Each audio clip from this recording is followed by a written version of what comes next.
నమస్తే బ్రో, మీ పేరు? అబ్జిత్. ఏంటి మీకు ఎంట్రన్స్ అయిపోయిన తర్వాత జేఈ అడ్వాన్స్డ్ పాస్ అయినాక ర్యాంక్ వచ్చిన తర్వాత కొన్ని ఐఐటి సంస్థలు మీకు సీట్ రాదు అని చెప్పినప్పుడు మీ ఫీలింగ్ ఎలా అనిపించింది? అసలు నాకు అర్థం కాలేదు, ఎందుకు సీట్ రాదు, ఎందుకు రాదని చెప్పారు, అర్థం కాలే. అడిగితే అప్పుడు చెప్పారు మీకు మార్క్ షీట్లో 4 ఉన్నాయి, మీకు మార్క్ షీట్లో 4 సబ్జెక్ట్సే ఉన్నాయి, మాకు ఇప్పుడు కొత్త రూల్స్ ప్రకారం 5 ఉండాలి, అందుకే ఇంకా రాదని చెప్పారు. అప్పుడు నాకు తెలియక నేను మా కాలేజ్ ప్రిన్సిపల్ని కన్సల్ట్ చేశాను. అప్పుడు వాళ్ళు ఆయన చెప్పారు, ఇలా ఇతను మన కాలేజ్ అతనే వచ్చారు అందరు, ఇక్కడ నువ్వు రా, ఇక్కడ వాళ్ళని కనుక్కుంటే వాళ్ళు నీకు మార్క్స్ చేస్తారని చెప్తే అప్పుడే వెంటనే వెళ్తే అప్పుడు మేడం సార్ అందరు కోఆపరేట్ చేసి నాకు ఇలా ఎగ్జామ్షన్ తీసేసి మార్క్స్ చేశారు నాకు. సో సర్టిఫికేట్ ఇచ్చారు. దాని తర్వాత కొన్ని రోజుల తర్వాత ఇలా వాళ్ళు సారే కాల్ చేసి ఇలా సార్ మీ రివైజ్ మార్క్ షీట్ వచ్చింది, మీకు ఏ సబ్జెక్ట్ అయితే మీకు లేదో దాని మార్క్స్ ఇచ్చాము, వచ్చి కలెక్ట్ చేసుకోండి అని చెప్పారు. వచ్చి మేము వెళ్ళి కలెక్ట్ చేసుకుని అప్పుడు సైట్లో అప్లోడ్ చేస్తాం. వాళ్ళు ఇంకా ఓకే అని చెప్పి ఇంకా నెక్స్ట్ రౌండ్కి వాళ్ళు పర్మిషన్ తీసుకుని ఓకే మీరు పార్టిసిపేట్ చేయొచ్చు, మీరు రూల్స్ ఫాలో అవుతున్నారు చేయొచ్చు. 5th సబ్జెక్ట్ సంబంధించి మార్క్స్ వెయిటేజ్ ఇచ్చిన తర్వాత కూడా మళ్ళీ ఏదైతే ఈ ఐటీ సంస్థలన్నీ కూడా మళ్ళీ సీట్ రాదని చెప్పారు, జియో కావాలని చెప్పిన తర్వాత జియో కూడా రిలీజ్ చేశారు కదా లోకేష్ గారు. ఆ జియో ఇచ్చిన తర్వాతే మీకు అక్కడ సీట్ రావడం జరిగింది. అసలు ఏ విధంగా అనిపించింది లోకేష్ గారు తక్షణమే ఈ నిర్ణయం తీసుకోవడం పట్ల? ఆయన మా పరిస్థితి అర్థం చేసుకుని జియో ఇచ్చినందుకు ఆయన చాలా థ్యాంక్ఫుల్గా ఉన్నాను. ఆయన చేసింది అందరూ స్టూడెంట్స్ ఫ్యూచర్ దృష్టిలో పెట్టుకుని జియో పాస్ చేశారు.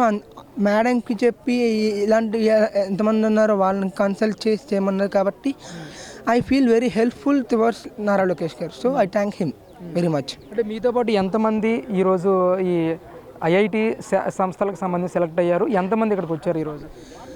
నాకు తెలిసినంత వరకు 23 మంది వచ్చారు. కొంతమంది వాళ్ళు దూరాలు ఉండడం వల్ల రాలేకపోయారు, కానీ రాగలిగిన వాళ్ళందరూ షార్ట్ నోటీస్లోనే వచ్చేసారు. అందరూ వచ్చి కొంచెంసేపు మీటింగ్ పెట్టారు. ఇలా అందరూ ఇంట్రడక్షన్ అయిన తర్వాత లంచ్ అక్కడే ప్రొవైడ్ చేసి తర్వాత వాళ్ళే బస్ ప్రొవైడ్ చేసి అందరూ ఇక్కడ తెచ్చారు. ఇక్కడ కొంచెంసేపు కూర్చోబెట్టి అప్పుడు ముందు అన్ని అరేంజ్మెంట్స్ ఆర్డర్, అప్పుడు నారా లోకేష్ గారు వచ్చి అప్పుడు ప్రోగ్రామ్ స్టార్ట్ అయింది. ఏంటి ఎలా అనిపించింది అసలు నారా లోకేష్ గారితో మీరు ఫేస్ టు ఫేస్ కూర్చున్నారు ఈరోజు? ఆయన ఎలాంటి మోటివేషన్ మీకు ఇచ్చారు? ఆయన మాటలు విన్న తర్వాత మీకు ఏ విధంగా అనిపించింది? ఆయన ఇచ్చే మోటివేషన్ ఇంకా చేయాలనిపిస్తుంది. ఇప్పుడు ఈ చిన్న దానికే ఎన్ఐటి సంపాదించినందుకే నాకు ఇంత రికగ్నైజేషన్ వచ్చింది. ఆయన ఇచ్చిన మోటివేషన్ ఇంకా పైకి వెళ్ళాలనిపిస్తుంది. I want go to much more heights. ఇంకా ఏపీ అనేది చాలా తక్కువ చూస్తున్నారు, అది చూడకూడదు, మంచి స్టేట్గా చూడాలని చెప్పి నేను పనిచేయాలనుకుంటున్నా. ఆయన చెప్పింది కరెక్టే. డిగ్రీ చేశాక మళ్ళీ ఏపీకి వచ్చి మనం అభివృద్ధి చేయాలి అని చెప్పి నేను నిర్ణయించుకున్నాను. సో ఖచ్చితంగా చేస్తాను. అంటే మీకు ల్యాప్టాప్స్ కూడా ఇచ్చారు కదా ఈరోజు, అసలు మీ ఫీలింగ్ ఏంటి? అసలు చాలా హ్యాపీగా ఉంది. ఇంకా అనుకున్నా ఇంకా ఫైనాన్షియల్ స్ట్రగుల్స్లో ఉన్న కొంచెం ల్యాప్టాప్స్ వస్తాయో డౌట్గా ఉంది. సెకండ్ హ్యాండ్ తీసుకోవాలి, పాడైపోయింది తీసుకోవాలనుకున్నాను. కానీ థ్యాంక్ గాడ్ మాకు నారా లోకేష్ గారు ల్యాప్టాప్స్ బ్యాగ్స్ ప్రొవైడ్ చేశారు. So I'm very thankful him. Sir నమస్తే, అసలు మీ పేరేంటి, మీ అబ్బాయికి ఎందులో సీట్ వచ్చింది ఈరోజు? నా పేరు శివరాం ప్రసాద్ అండి. యాక్చువల్గా బాబుకి ఎన్ఐటి అరుణాచల్ ప్రదేశ్లో సీట్ వచ్చిందండి.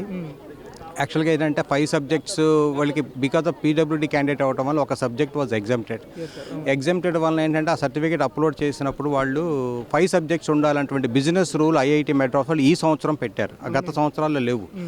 దానివల్ల ఏంటంటే అది కావాలనేవాడికి అప్పటికప్పుడు మాకు ఏం చేయాలో పాలుపోలేదు. ఆ రోజు మధ్యాహ్నం మేము బోర్డుని అప్రోచ్ చేస్తే అప్పటికి ఆల్రెడీ మార్నింగే కొంతమంది స్టూడెంట్స్ అప్రోచ్ అవ్వటం, ఈ విషయం నారా లోకేష్ గారికి తెలియటం, ఆయన ఇన్స్టెంట్గా ఆ మినిస్ట్రీని అలర్ట్ చేయటం, వెంటనే బోర్డుని అలర్ట్ చేయటం, వీటి మీద వెంటనే వాళ్ళు ఆగమేఘ నిర్ణయం తీసుకొని ఆ సర్టిఫికేట్లు మళ్ళీ సర్టిఫికేట్ ఇష్యూ చేసి దాన్ని మళ్ళీ వెంటనే ఐఐటికి అప్లోడ్ చేసి వాళ్ళతో కన్వర్సేషన్ చేసి వీళ్ళకి అడ్మిషన్ వచ్చేట్టుగా చేయటంలో ముఖ్య పాత్ర లోకేష్ గారు అండి. ఆ లోకేష్ గారు అండ్ ఇంటర్మీడియట్ బోర్డు అండి, వాళ్ళు అయిన తర్వాత కూడా మళ్ళీ మాకు ఫోన్లు చేసి మీ బాబుకి అడ్మిషన్ వచ్చిందా లేదా అని కనుక్కొని మళ్ళీ ఇవాళ ఈ చిన్న ఫెలిసిటేషన్ ప్రోగ్రామ్ వాళ్ళకి అరేంజ్ చేసి, ఇదంతా ముఖ్య కారణం నారా లోకేష్ గారి ఇనిషియేటివ్ అండి.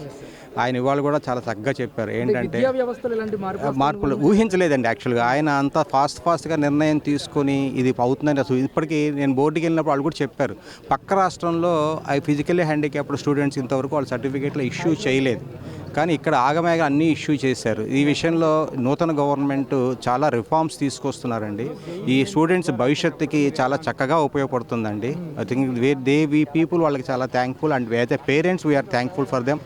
అండ్ నారాలోకి ఒకటే చెప్పారు, మీరు ఏవైనా చదవండి, వచ్చి మళ్ళీ రాష్ట్రాన్ని అభివృద్ధి కోసం పోరాడండి. మేము రాష్ట్రంను ఒక వినూత్నమైన మార్గంలో తీసుకెళ్తున్నాం, సంక్షేమంతో పాటుగా అభివృద్ధి కూడా.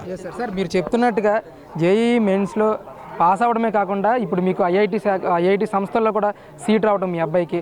ఈరోజు నారా లోకేష్ కృతజ్ఞతా భావంతో మీ అందరికీ కూడా ఒక మీటింగ్ ఏర్పాటు చేయడం, మీటింగ్లో ల్యాప్టాప్లు కూడా ఇచ్చారు. అసలు మీ ఫీలింగ్ ఏంటి సార్? అసలు నారా లోకేష్ కూడా తీసుకున్న నిర్ణయాలు ఏ విధంగా? చాలా నిర్ణయాలు ఒక రకంగా చెప్పాలంటే విప్లవాత్మక నిర్ణయం అండి ఎడ్యుకేషన్ వ్యవస్థలో. ఎందుకంటే ఇంత ఫాస్ట్గా ఒక గవర్నమెంట్కి సంబంధించిన దాంట్లో ఇంత ఫాస్ట్గా నిర్ణయాలు, ఇంత ఆగమేఘాల మీద సర్టిఫికేట్స్ ఇష్యూ చేసి పిల్లల భవిష్యత్తుకి ఒక బంగారు బాట వేశారు చూసారా. ఈ విషయంలో ఆయనకి జన్మలకి రుణపడి ఉంటామండి, దాంట్లో ఎటువంటి రాజీ మాట లేదండి. సార్ కుటుంబానికి పెద్ద మీరు ఎంత ఆవేదన చెందుతారో కుటుంబానికి సంబంధించి, ఈరోజు రాష్ట్రానికి సంబంధించి చంద్రబాబు నాయుడు గారు కానీ విద్యా వ్యవస్థలో మార్పులు తీసుకొస్తున్న నారా లోకేష్ గారు కానీ కృషి ఏ విధంగా ఉంది సార్? అసలు చాలా అద్భుతంగా ఉందండి. రాష్ట్రానికి కూడా మంచి రోజులు వచ్చినాయి అనిపిస్తుంది. మాకు కూడా చాలా మంచి రోజులు అనిపిస్తుంది. రాష్ట్రంలో కూడా డెఫినెట్గా రాష్ట్రం అభివృద్ధి చెందుతుంది, పిల్లలు అభివృద్ధి చెందుతారు, మేమందరం కూడా క్షేమంగా ఉంటాం నా ఒక భావన మాకు ఇవాళ ఈ మీటింగ్ వచ్చిన తర్వాత చాలా గట్టిగా దృఢపడిందండి నాకు. సార్ ఇప్పుడు ఏదైతే మీ అబ్బాయికి ఐఐటిలో సీట్ రావటం, రేపు ఇది కంప్లీట్ అయిపోయిన తర్వాత మన రాష్ట్రానికి ఏ విధంగా మీ అబ్బాయిని వినియోగించాలనుకుంటున్నారు? డెఫినెట్గా మా బాబు రాష్ట్రానికే ఉపయోగిస్తాడండి, రాష్ట్రంకే వచ్చి సర్వీస్ చేస్తాడండి. ఇక్కడ చేయాల్సిన బాధ్యత కూడా వాడికి ఉన్నదండి. ఎందుకంటే ఈ రాష్ట్రంలో మనం పొందిన బెనిఫిట్ యాక్చువల్గా వేరే రాష్ట్రంలో నీకు అది ఉపయోగపడలేదు.